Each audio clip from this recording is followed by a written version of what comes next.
Soc Manel Oller i llegiré un fragment de les 13 biografies imperfectes de Gerard Vergés, concretament d'una que es diu Josep Cugat i Sol. «Guarda't de la caiguda de la figuera», m'advertia el senyor Josep. A la bassa hi nadaven els ànecs. A mi, els ànecs em fascinaven i em passava hores enteres contemplant-los. A terra eren xompos i tan sols estaven pendents de menjar-se la molla de les carabasses d'Egipte, una molla d'un groc rosat i sensual que escarbaven amb el bec amb una estranya fúria. Però dins l'aigua nadaven amb una agilitat sorprenent i furgaven entre el llapó i se submergien i agitaven les ales en les quals una fina pel·lícula de greix posava iris lluminosos.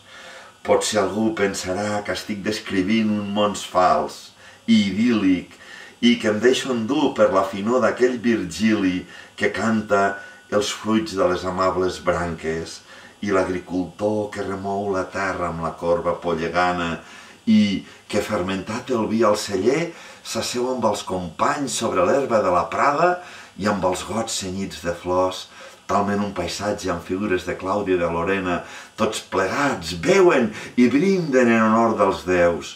Jo sé, i les arrugues del senyor Josep no em deixaran mentir, que la vida del camp és dura.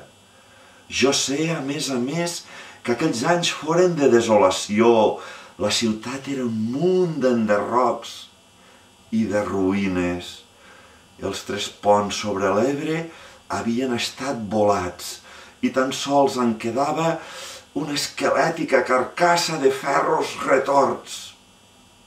Només algunes façanes, com decoracions fantasmagòriques d'un teatre wagnerià, restaven en peu, patèticament buides les finestres, com ulls enucleats i secs, i van tornar la tisi i els polls i l'escròfula.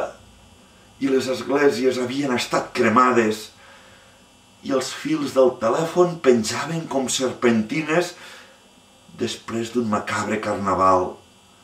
I a les parets, amb cicatrius de la metralla, encara es llegia «No passaran» i «Legión Cóndor» i «Flechas azules». I ma mare, sobtadament, es va fer vella.